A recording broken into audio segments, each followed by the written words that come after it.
नमस्कार, मैं हूं देवेंद्र। आप देख रहे हैं पंजाब केसरी टीवी। विधानसभा का बजट सत्र आने वाला है और विधायकों ने तैयारी शुरू कर ली है। साथ ही मुख्यमंत्री मनोहर लाल क्योंकि वित्त मंत्री हैं, तो पिछली बार की तरह अब की बार भी विधायकों से, अलग अलग वर्ग के लोगों से मुख्यमंत्री ने बजट को लेकर सुझाव मांगे हैं। हरियाणा के भाजपा कोसली से विधायक लक्ष्मण सिंह यादव मेरे साथ हैं। उन्होंने क्या कुछ सुझाव दिए और किस तरीके की तैयारी, बात करते हैं। यादव साहब, लगातार मुख्यमंत्री सुझाव मांग रहे हैं, आपकी तरफ से बजट को लेकर क्या सुझाव दिए जा रहे हैं? देखिए, सबसे पहले तो मैं आदरणीय मुख्यमंत्री की इस बात के लिए सराहना करता हूँ। जब भी बजट आता है तो विधायकों की राय ली जाती है, सुझाव लिए जाते हैं, आम आदमी के सुझाव यहाँ तक पहुँचते हैं, तभी बजट का जो है प्रोविज़न होता है। तो इसके लिए मैं मुख्यमंत्री को बधाई भी देता हूँ। और मेरे क्षेत्र के अनेक समस्याओं को लेके मैंने सुझाव भेजे हैं, जिसकी 10 तारीख लास्ट डेट थी। 10 तक हमने भेजने थे, उससे भेजे हैं। तो सबसे पहले तो जो भी हमारी गौशालाएँ हैं, जिसमें आज हमारी सरकार 15 रुपये उसका चारे का देती है, तो मैं समझता हूँ कि वो बहुत कम है। उनको 50 रुपये कम से कम गऊ के चारे के लिए, रख रखाव के लिए करना चाहिए। दूसरा, जो आवारा पशु हैं उनके अभयारण्य की व्यवस्था जितनी जल्दी हो सके, ताकि किसानों को नुकसान ना करें। तीसरा, एक हमने जोड़, हर गांव में आपने देखे होंगे कि जोड़ों का बुरा हाल है, और आज बड़ी समस्या जोड़ों को लेके ही है। या तो गांव में सीवर लाइन बना दी, लेकिन सीवर लाइन के डिस्पोजल नहीं बने, तो इसलिए आज जोड़ों की समस्या, सीवर लाइन की समस्या आज जिस भी गांव में जाते हैं ये है। तो हमने यही कहा है कि भाई या तो उन जोड़ों को, जैसे हमारी सरकार ने पौंड अथॉरिटी बनाई है, तो उसमें थोड़ा तेज़ी से काम हो और इन जोड़ों को गांव के बीच से शिफ्ट किया जाए, दूसरी जगह पंचायत की लैंड है उनमें शिफ्ट किया जाए, या उन्हीं में ही वहाँ गंदे नाले की निकासी अलग की जाए और जोड़ों के बरसाती पानी की निकासी अलग की जाए। तो इस तरह की व्यवस्था होनी चाहिए। एक बड़ी समस्या और अभी आ रही है कि हमने जितने भी बाईपास बनने हैं उनका पैसा सरकार ने सैंक्शन कर दिया, लेकिन भूमि अधिग्रहण जो मामले हैं उसकी वजह से अटके हुए हैं। तो जैसे NHI का भूमि अधिग्रहण है, इसी तरह से मेरी सरकार भी इसमें संशोधन करे।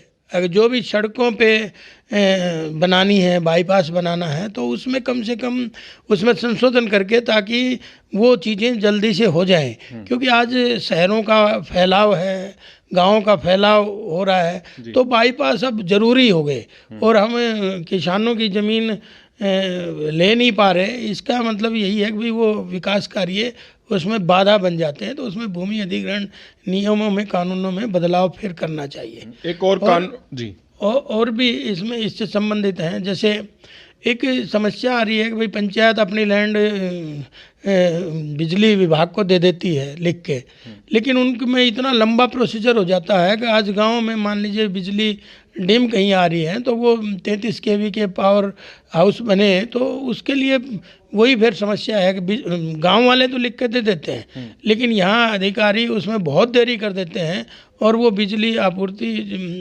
जो पावर होनी चाहिए वो डिम रहती है, पावरफुल रहती नहीं। तो उसमें भी एक संशोधन की ज़रूरत है, और उसमें भी तेज़ी लाने की ज़रूरत है।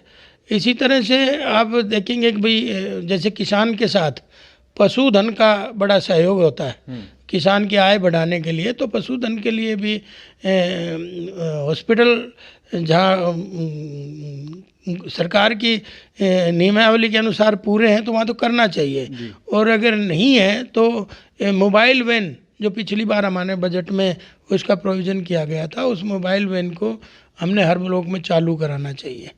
तो इसी तरह के अनेक मुद्दे हैं। जैसे रोड कनेक्टिविटी के हैं, जैसे आदरणीय मुख्यमंत्री जी ने 25 किलोमीटर हर विधायक को HRDF के तहत दी थी, 4 क्रम के रास्ते, लेकिन वो बहुत कम है।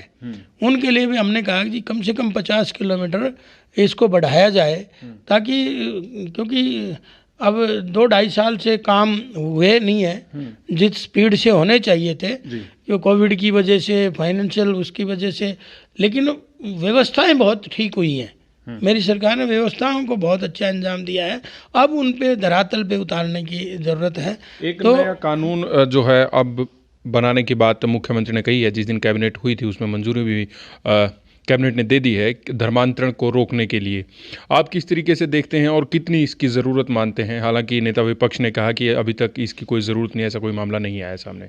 देखिए, वो उनका अपना विजन हो सकता है, और धर्मांतरण के हर जगह आपने देखा जिसमें ये बुराई है, अगर इसको रोका जाता है तो बहुत अच्छी बात है जी। क्योंकि बार बार ये विवाद ही आते हैं और बहुत सारे लिटिगेशन ऐसे डलते हैं, वो हो गया तो इसमें एक कानून आ जाए ताकि उसमें समाज भी अपना आराम से रहे और उसका मैसेज भी पॉजिटिव जाए। ये तो सरकार की अच्छी पहल है। आप उत्तर प्रदेश गए, विधानसभा चुनाव में प्रचार किया आपने, किस तरीके से रिजल्ट्स देखते हैं? क्या भाजपा को जीत मिल पाएगी यूपी में?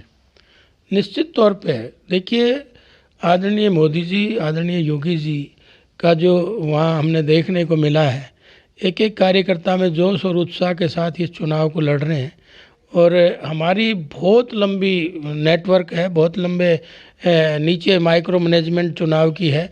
उसके आधार पे मैं दावे से कह सकता हूँ कि उत्तर प्रदेश में हम प्रचंड बहुमत के साथ सरकार बना रहे हैं एक बार पुनः। जी, बहुत बहुत शुक्रिया।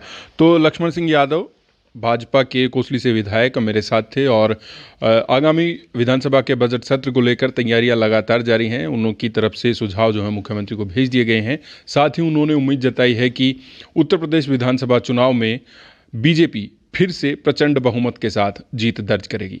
मैं हूं देवेंद्र, देखते रहिए पंजाब केसरी टीवी। नमस्कार।